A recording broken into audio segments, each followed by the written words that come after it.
opposition. Nobody wants to be opposed. The follower of Jesus Christ does not want to be opposed. But opposition is exactly what we're promised. If they persecute me, they will also persecute you. Opposition is what separated Joseph from his family and threw him into a prison. It's what pushed Moses and the Israelites up against the Red Sea. It plotted the genocide of God's people in Susa during the time of Esther. Opposition towered over a shepherd boy with a slingshot, and it came out in droves of soldiers against the king Jehoshaphat. Elijah stood opposed by 450 prophets of Baal. Opposition executed God's prophets, beheaded John the Baptist, and stoned Stephen outside the city. It presses in on the church today, prowling around like a roaring lion seeking someone to devour. But do not be scared. Take courage. The enemy hates those who fear the Lord. We know that Satan is the prince of the power of the air and oversees spiritual forces of evil. He orchestrates and motivates many forces against the follower of Jesus Christ, but fear him, who after he is killed has the authority to cast into hell. Steady your heart in the fear of the Lord, firm in the promise of his salvation. Do not be scared. Take courage. It was courage that allowed Joseph to wait with patience in his prison until the appointed time of Israel's preservation. It caused Moses to part the Red Sea so they could walk on dry land. Courage accompanied Esther into the throne room of the king to save God's chosen people and took down a giant with a smooth river stone. It filled Jehoshaphat to rout the Moabites and Elijah to call down fire from heaven. Courage gave John the Baptist faith to make a way for the Lord and Stephen to see the heavens open and the Son of Man standing at the right hand of God. Courage led the Son of Man to Golgotha, where opposition made its final stand and fell defeated at the cross of Jesus Christ. And it's courage that fills us today to resist the enemy, knowing that the same kinds of suffering are being experienced by our brotherhood throughout the world. Opposition will come, but stand firm in one spirit, with one mind, striving side by side for the faith of the gospel.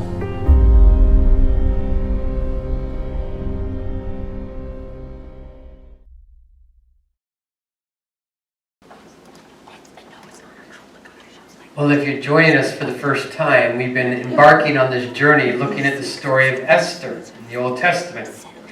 And last week we saw the beginning of the climax of the story, which we're going to go through today, where Haman goes before the king and says, because Mordecai won't worship him, and because the worldly forces are working against God's people, Haman goes to the king and has a date picked where all the Jews are going to be wiped out. Now, if you know the stories we've been talking about the last couple of weeks, Queen Esther, who was the queen that replaced the queen that threw a banquet and refused to come to the king when the king called, she's this young 14, 15, 16-year-old, we're not sure, but she's a teenager. She gets married to the king and she becomes the queen, but she's Jewish and she hasn't told the king or anybody who she is. She was an orphan adopted by her uncle Mordecai, one of the great characters we saw in the first week. And now we get to the point where she has to make a decision. Because she's in a position of power, sort of, as a queen. So maybe she can do something to save her people. And the question will be, will she have the courage to do it? Courage is the mental or moral strength to venture, persevere, to withstand danger, fear, or difficulty, willing to risk everything to bring about deliverance, even when life gets tough.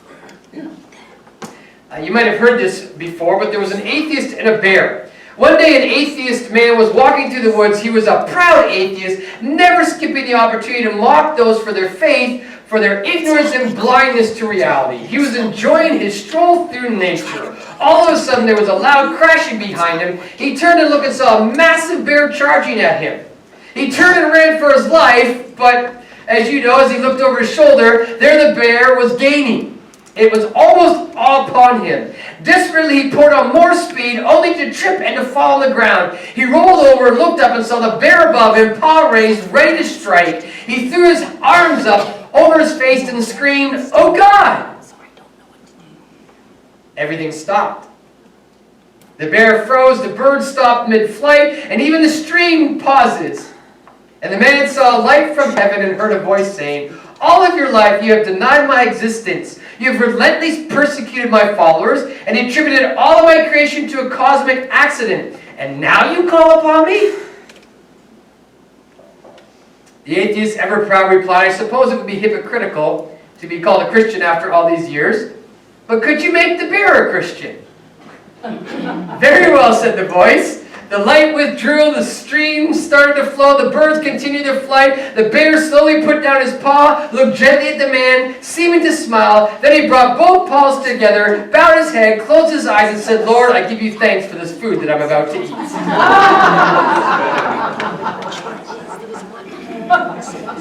Now, we might not face a bear, but we will face opposition in life.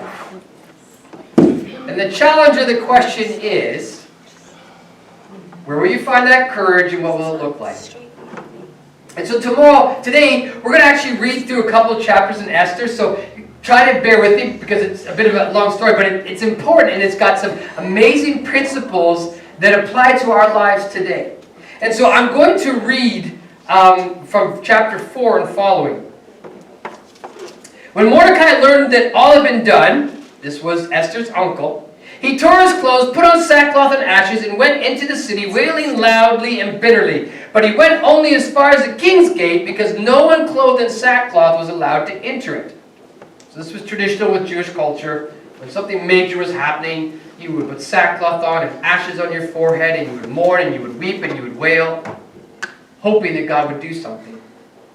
In every province to which the edict and order of the king came, there was great mourning among the Jews, with fasting, weeping, and wailing. Many lay in sackcloth and ashes. When Esther's eunuchs and female attendants came and told her about Mordecai, she was in great distress. She sent clothes for him to be put on instead of his sackcloth, but he wouldn't accept them. And Esther summoned Hathach, one of the king's eunuchs, assigned to attend her, and ordered him to find out what was troubling Mordecai. So she didn't even know. She's in the king's service, so somehow she missed the edict and didn't see it. She's in the palace, she's not out on the streets, so she didn't see the posters up on the walls that this day was going to be declared that all the Jews were going to be killed, so she doesn't know. So Hathach went to Mordecai in the open square of the city in front of the king's gate. Mordecai told him everything that had happened to him, including the exact amount of money Haman had promised to pay the royal treasury for the destruction of the Jews. He also gave him a copy of the text of the edict for their annihilation, which had been published to Susa, to show to Esther and explain to her. And he told him to instruct her to go into the king's presence to beg for mercy and plead with him for his people. So Mordecai says, "This is what's happening, Esther. Go plead to the king. Do something."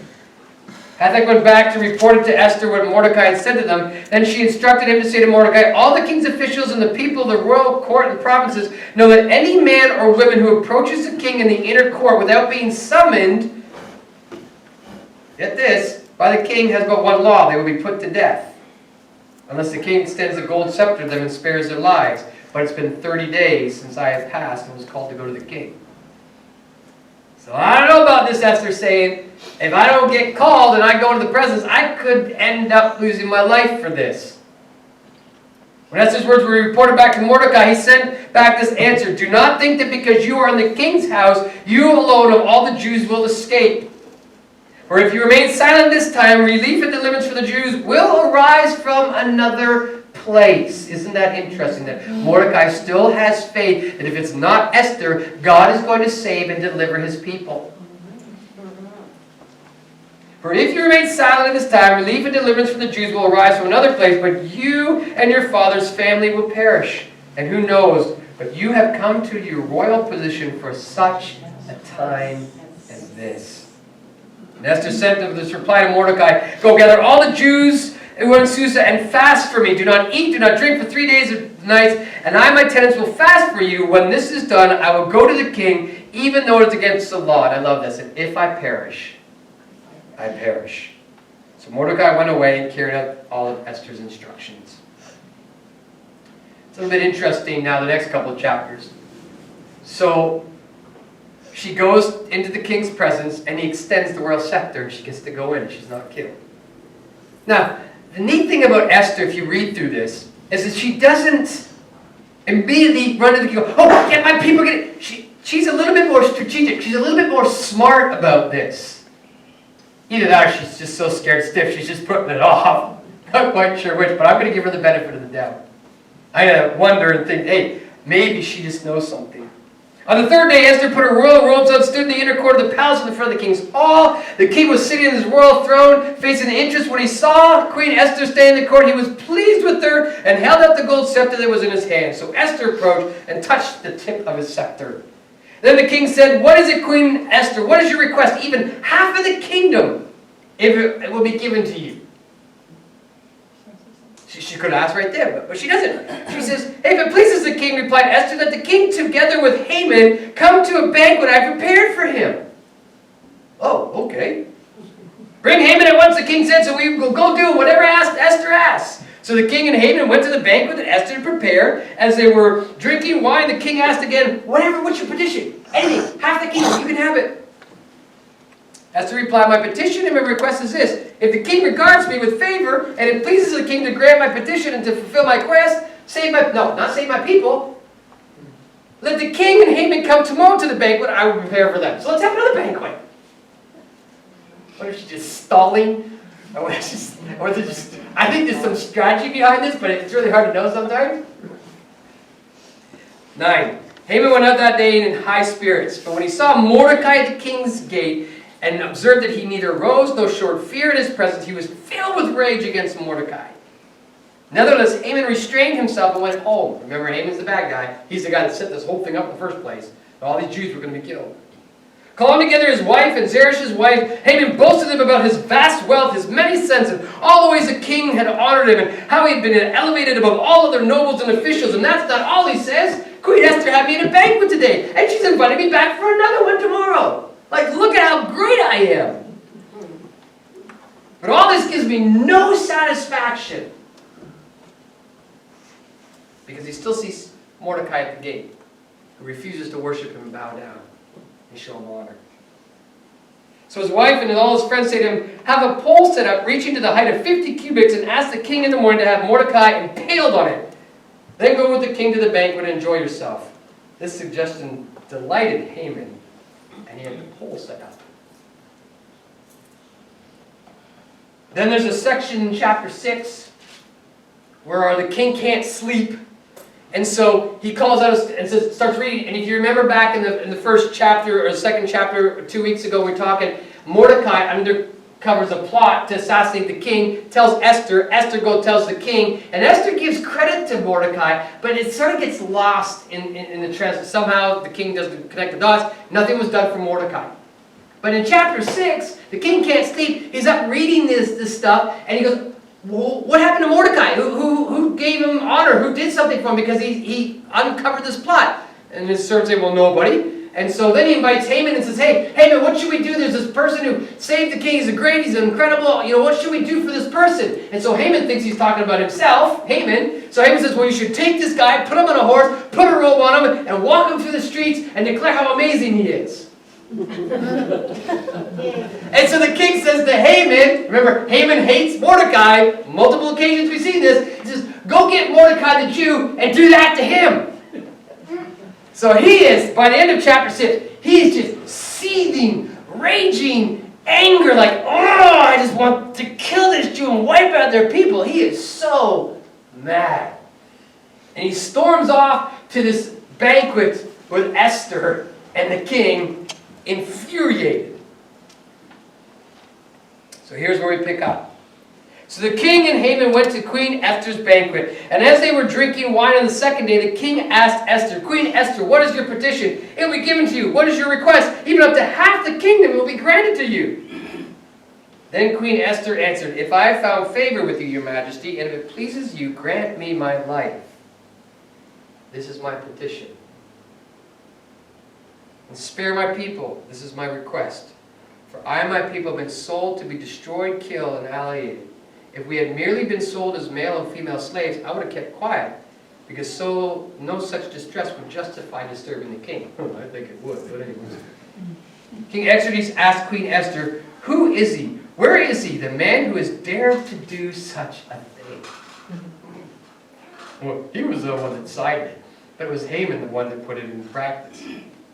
Esther said, an adversary and an enemy, this vile Haman. And Haman is there. And Haman was terrified before the king and the queen. The king got up in a rage, left his wine, and went out into the palace garden. But Haman, realizing that the king had already decided his fate, stayed behind to beg Queen Esther for his life. Just as the king returned from the palace garden to the banquet hall, Haman was falling on the couch where Esther was reclining. The king exclaimed, will he even molest the queen while she is with me in my house? As soon as the word had left the king's mouth, they covered Haman's face. Then Harbona, one of the eunuchs attending the king, said, a pole reaching the height of 50 cubits stands by Haman's house. He had set it up for Mordecai, who spoke up to help the king. Then the king said, impale him on it. So they impaled Haman on the pole that he had set up for Mordecai. Then the king's fury subsided. Oh, nasty ending. Where do you find courage like that? What does it look like?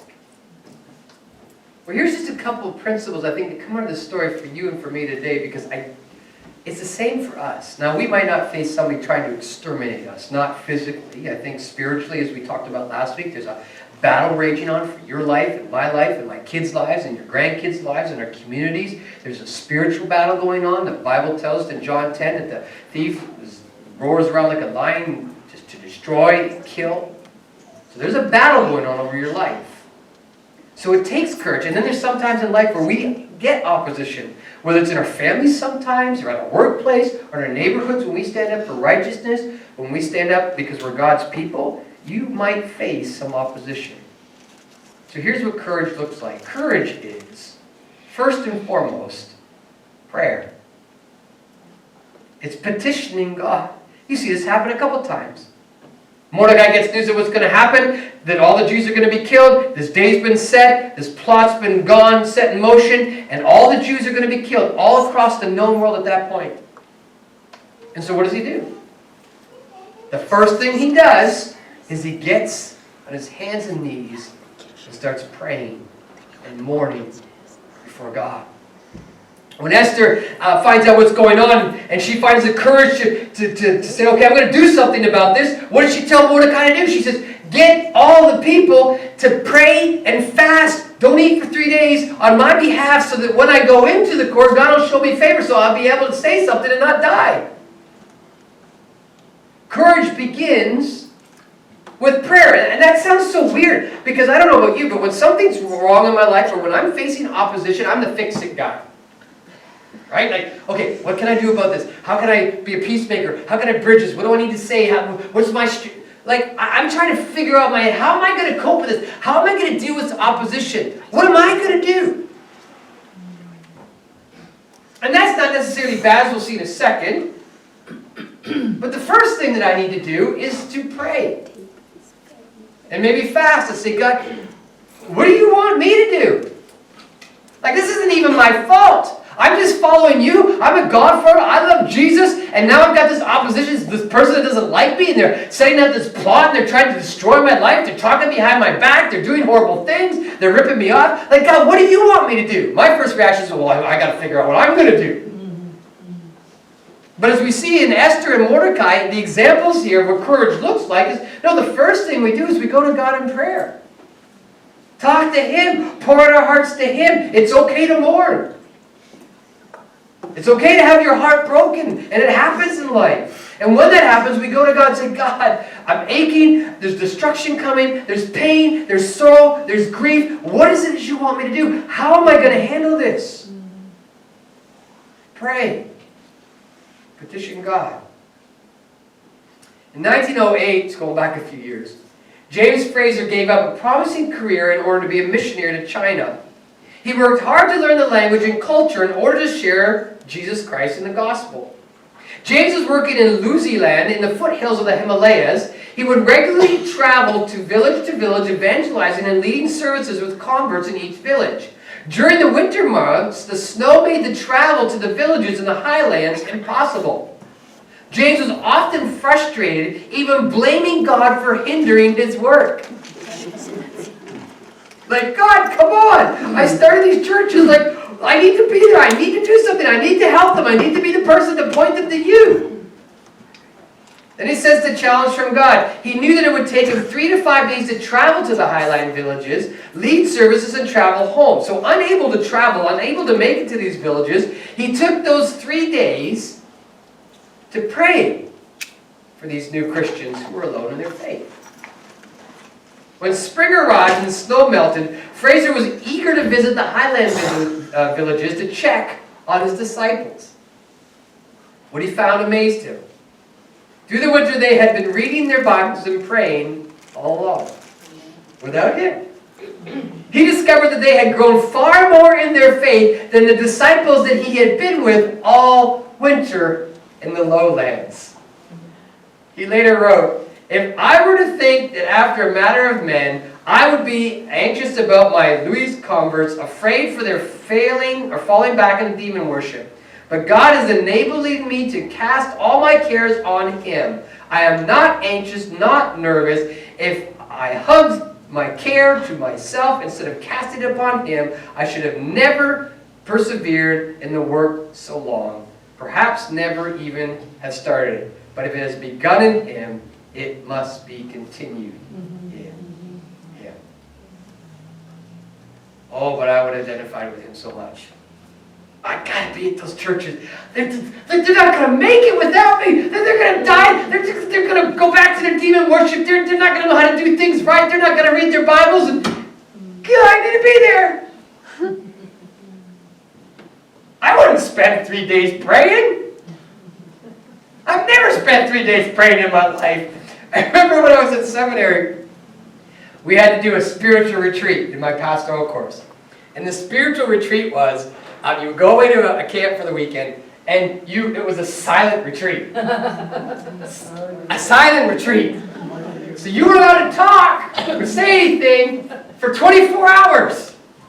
Just for the first day. I could never. Oh, I just go nuts. Like after I prayed, for half an hour, 45 minutes, and played piano for another hour, I was like, now what? You sit in the room twiddling your thumbs like, really? Now that's the way that God's wired me. But I need to compensate for that, and I do need time in prayer. To find the courage to do the things that God has called me to do. And to live the way that He's called me to live. But the thing is that courage begins with prayer. And we see that in Esther and Mordecai. And then courage also is strategic. I wrestled with this kind of all week, like, what is Esther doing here? Like, why didn't she just ask the king when she came into his presence and he extended the silver, he's like, ooh, there's my wife, and she's so gorgeous, and remember she was pretty, right? Like, he picked her out of all these women to be the queen. He's all googly-eyed about her, probably. Like, at that point, like, why wouldn't you save my people? There's this idiot who tried to kill us all and got you to sign this edict, and you didn't know what you were doing, so why don't you just, like, unsign it and just save my people? Because he does it. She invites him to a banquet. And do you remember why she became queen? Because the last queen held a banquet when King Xerxes was holding a banquet and wouldn't come to his banquet.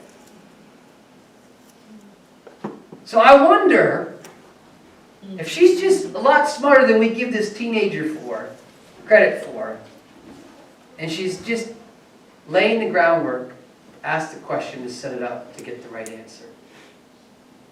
I think she's being very smart and very strategic. She didn't just want to come to the king just to beg him for something. She came and said, well, let's have a party. And then let's have another party. And by that point, the relationship's kindled again because it's been 30 days.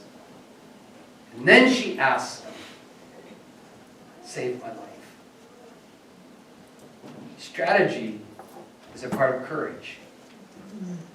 When you look out through the Bible, a A lot of the things that God does starts with prayer. And then he says to the people, now I want you to do this. When the Israelites were coming to the promised land, they've been wandering around the desert for 40 years. And they come to this Jericho with walls that are like, I forget how thick, like stupid thick. And they're not warriors.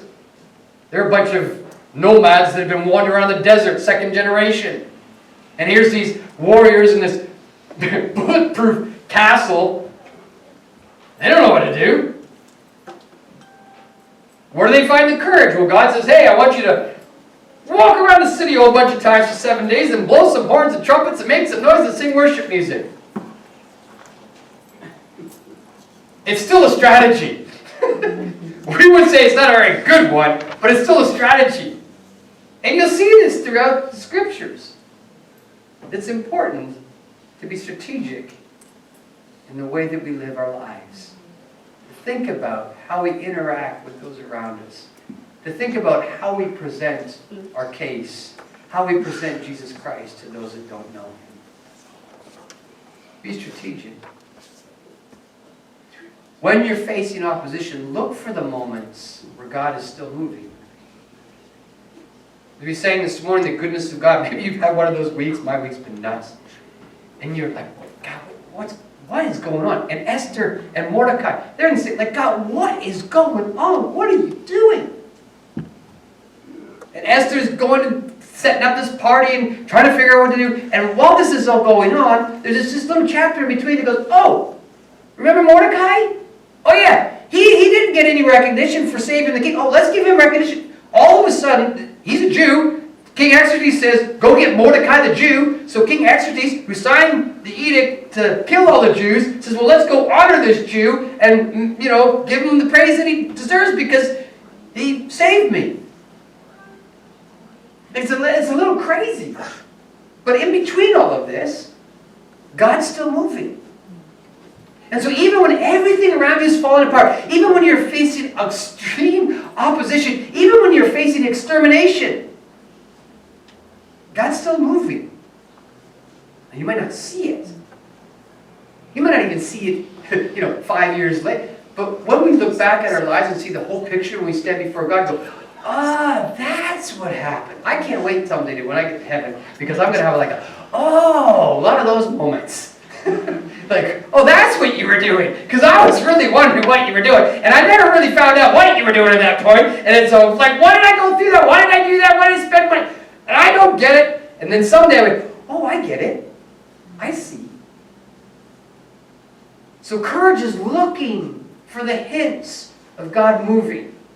Even when everything else seems to be falling apart around you. Pray. Be strategic. Look for the moving of God even when things are hard. And lastly, trust Him. I love Esther's line. And if I will perish, I will perish. And Mordecai's line, if it ain't you, God's still going to deliver His people. Both Esther and Mordecai, the heroes of this story, demonstrate their faith and their trust in God. And that is courage. Knowing that God is going to free His people somehow, Mordecai, that if God doesn't use me, and if I go to the king and he takes my life, so be it. It's okay. I'm going to trust God that He knows what He's doing. If it's my life has to go so that somebody else can rise up, so that my people can be delivered, I'm willing to make that sacrifice. Trust in God. Trust in His deliverance. Louise Redden, a poorly dressed lady with a load of defeat on her face, walked into a grocery store. She approached the owner of the store in a most humble manner and asked if he would let her charge a few groceries. She softly explained that her husband was very ill and unable to work. They had 7 children and they needed food. John Longhouse, the grocer, scoffed at her and requested that she leave his store immediately. Visualizing the family needs, she said, "Sir, please, I will bring you the money just as soon as I can." John told her that he could not give her credit as she had not been or had a charge account at her store before. Standing beside the counter was a customer who overheard the conversation between the two. The customer walked forward and told the grocer man that he would stand good for whatever the woman needed for her family. The grocery man said in a very reluctant voice, "Do you have a grocery list?" Louise replied, "Yes, sir." Okay, he said, "Put your grocery list on the scales, and whatever your grocery list weighs, I will give you that amount in groceries." Obviously, we're going back a few years when you would weigh all your groceries in the paper.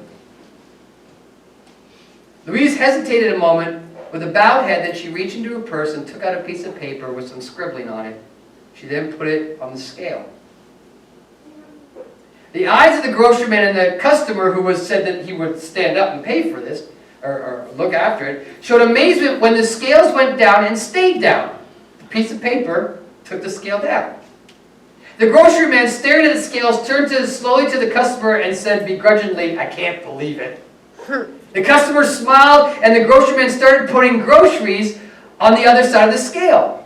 The scale still didn't balance. So he continued to put more and more and more groceries until the scales had no more space. The grocery man stood there in utter disgust. Finally, he grabbed a piece of paper from the scales and looked at it with great amazement. It was not a grocery list what was written on the paper. What the paper said was, "Dear Lord, you know my needs, and I'm leaving this in your hands." The grocery man gave her the groceries that she had gathered and placed them on the scales and stood in stunned silence. Louise thanked him and left the store. The customer handed a $50 bill to John and said it was worth every penny of it. It was some time later that John Longhouse discovered that the scales were actually broken. Only God knows how much paper weighs. Now you can be the skeptic and say, the scale was broken. Or you can be the person of faith and say, God knew the scales were broken long before she even walked into the store. Isaiah 30 verse 18. Yet the Lord longs to be gracious to you. Therefore he will rise up to show you compassion. For the Lord God is a God of justice. Blessed are those who wait for him. You can trust God.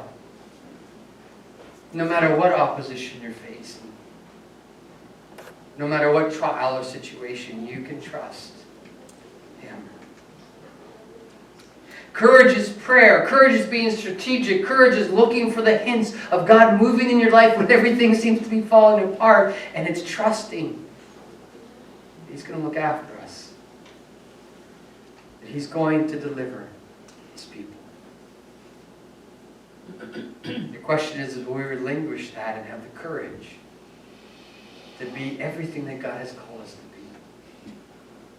To pray when we don't have the answers. To pray when things are falling apart, and just to pour out our hearts before God.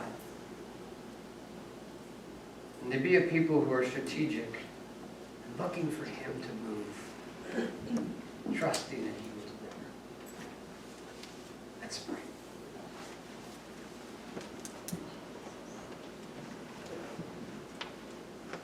Father, we thank you for the lessons that we have been learning through this story of Esther and how you delivered your people in such a miraculous way. You set Esther up at the right time and the right place to save her people, or to be the person that you used to save her people, along with her uncle Mordecai. We thank you today, Father, that even though we still face opposition, even though life is still difficult and can be filled with pain and struggle, we are so grateful that you are with us every single day, that we can be your people. Through the sacrifice of your Son, Jesus Christ, who died on a cross for our sins. Father, as we look at our world this week, as we go out from here this week, where we think we've got the answers, or we're taking matters into our own hands, and we're being strategic, which is okay, but help us to root our strategy in prayer and connection and relationship with you. And then whatever you bring our way, how difficult it is, give us the courage, the faith, the trust, the strategy, the vision to see you moving when we can't see anything around us. So that not only will you deliver us, but through that deliverance, through that faith, others will see and know that you are God. And that you love your people. That you love your creation. For these things we pray in your name, Jesus.